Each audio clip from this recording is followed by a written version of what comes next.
चिड़िया रानी की दो बेटियां थीं। बड़ी बेटी का नाम चुन्नी और छोटी का नाम गुड़िया था। मम्मा चिड़िया अपनी बड़ी बेटी की शादी करना चाहती थी क्योंकि वो अब जवान हो गई थी। चुन्नी बेटी, मैंने अपनी सहेली से बात पक्की कर दी है। क्या बात मम्मा? आपकी शादी की। वो चिड़ा बहुत अच्छा और मेहनती है बेटी, वो आपको हमेशा खुश रखेगा। चुन्नी बहन, आप हमें याद किया करोगी क्या? मम्मा, मुझे नहीं शादी करनी आपकी सहेली के बेटे से। उसके पंख मुझे अच्छे नहीं लगते। बेटी, पंख उड़ने के लिए होते हैं। पंखों का रंग कोई भी हो, अगर पक्षी मेहनती हो तो वो जिंदगी में कामयाब हो ही जाता है। मुझे उसका घर भी नहीं पसंद, मैं नहीं करूँगी शादी उससे। ऐसा कहते हुए चुन्नी घर से निकल जाती है। गुड़िया बेटी, आप इसके पीछे जाओ, मुझे चुन्नी की हरकतें कुछ ठीक नहीं लग रही। हाँ मम्मा, मैंने भी कल चुन्नी को एक विदेशी चिड़े के साथ बैठे हुए देखा था।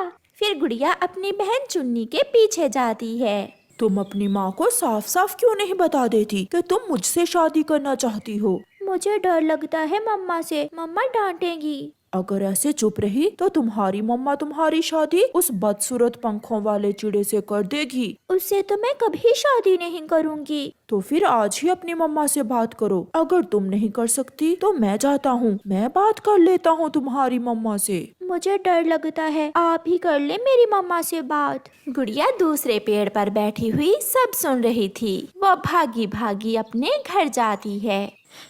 मम्मा, मम्मा, मम्मा, चुन्नी बहन आज फिर उस चिड़े के साथ नदी पर बैठी हुई है।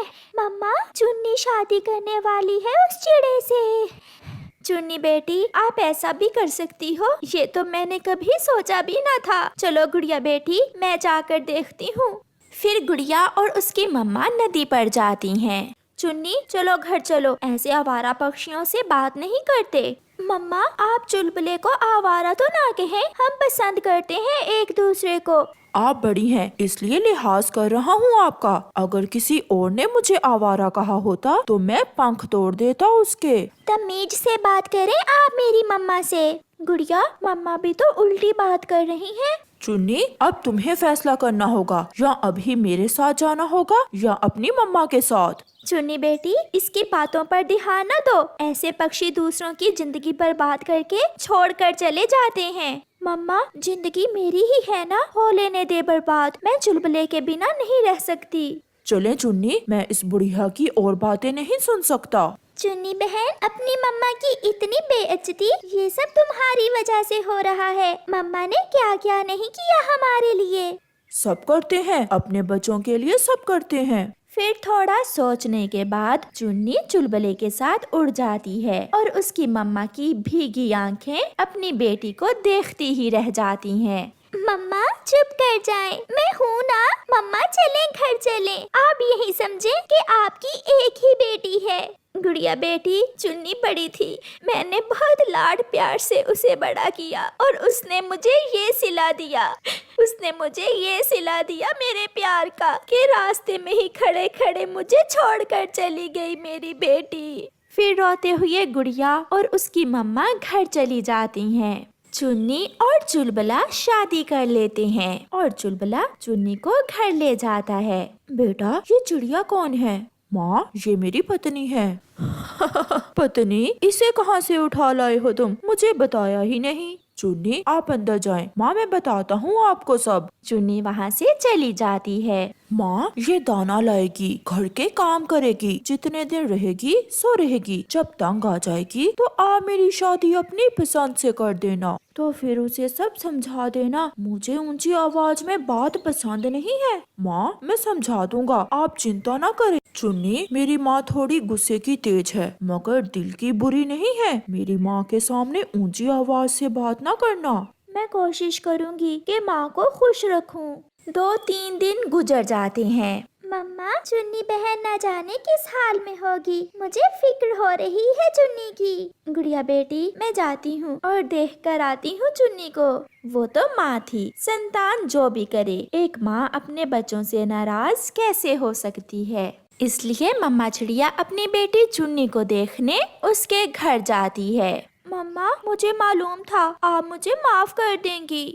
ऐसा कहते हुए चुन्नी अपनी मम्मा के गले लग जाती है। अरे अरे बुढ़िया, कहाँ? चलो चलो जल्दी यहाँ से जाओ, इस घर में मेरी इजाजत के बिना आना मना है। सासू माँ, ये मेरी मम्मा है। तो मैं क्या करूं? मैंने एक बार कहा ना, यहाँ से चले जाओ, वरना मेरा बेटा मार मार कर तुम्हें यहाँ से भगाएगा। मैं अपनी बेटी को देखने यहाँ आई थी। देख लिया ना, अब जाओ। और हाँ, दाना पानी नहीं मिलेगा तुम्हें जो मुंह उठा कर आ गई हो। मुझे सब मालूम है, मैं अपना घर नहीं उजाड़ूंगी। रोती हुई मम्मा चिड़िया वहाँ से चली जाती है। आपने मेरी मम्मा के साथ ठीक व्यवहार नहीं किया। क्या ठीक क्या गलत, मुझे सब मालूम है। क्या मालूम है? क्या मालूम है आपको? मैं चुप हूँ और आप भड़ती ही जा रही हैं। वो मेरी माँ थी। इतने में चुन्नी का पति चुलबुला भी घर आ जाता है। वो कुछ सोचे बिना चुन्नी के 2-4 लगा देता है। आज तक मेरी माँ से किसी ने ऊंची आवाज में बात नहीं की, और तुम? आपने मुझे मारा? तो और क्या प्यार करूं? तुम मेरी माँ से लड़ो और मैं तुम्हें प्यार करूं। तुम्हारी मम्मा ने मेरी मम्मा की बेइज्जती करके घर से निकाला है। बहू रानी, वो तुम्हें मिलने नहीं बल्कि अपना पेट भरने आई थी यहाँ। छोड़े माँ इसे, जो अपनी माँ की ना बनी वो तुम्हारी कहाँ बनेगी। ये बात सुनकर चुन्नी का शरीर कांपने लग जाता है। वो घर से बाहर निकल जाती है। जो अपनी माँ की ना बनी वो तुम्हारी कहाँ बनेगी। ये आवाज चुन्नी की कानों में गूंज रही थी। वो रो रही थी। वो रोती हुई जाकर नदी के किनारे एक पेड़ पर बैठ जाती है। बहुत जल्दी की मैंने किसी को समझने में, बहुत जल्दी की। सब छोड़ दिया मैंने एक अजनबी पक्षी की खातिर, सब छोड़ दिया। घर, माँ और अपनी बहन को। मैं बहुत बुरी हूँ, बहुत बुरी हूँ मैं। ऐसा सोचकर चुन्नी नदी में छलांग लगाने ही वाली थी कि पीछे से आकर उसकी मम्मा उसे पकड़ लेती है। अगर इतने दुख दोगी तो कैसे जिंदा रहेगी आपकी मम्मा? चलो बेटी, घर चलो, गुड़िया आपका इंतजार कर रही है। मम्मा, मम्मा मैं बहुत बुरी हूँ, मुझे जीने का कोई अधिकार नहीं है। चुन्नी रोते हुए अपनी मम्मा के गले लग जाती है। अगर सुबह का भूला हुआ शाम को घर लौट आए तो उसे भूला नहीं कहते। मैं माँ हूँ आपकी, जो हुआ उसे भूल जाओ और एक नए जीवन की शुरुआत करो सच्चे रिश्तों के साथ। फिर चुन्नी रोती हुई अपनी मम्मा के साथ घर चली जाती है। प्यारे दोस्तों, इस कहानी से हमें सीख मिलती है कि माँ बाप से बढ़कर इस दुनिया में कोई रिश्ता नहीं है। इसलिए अपनी जिंदगी के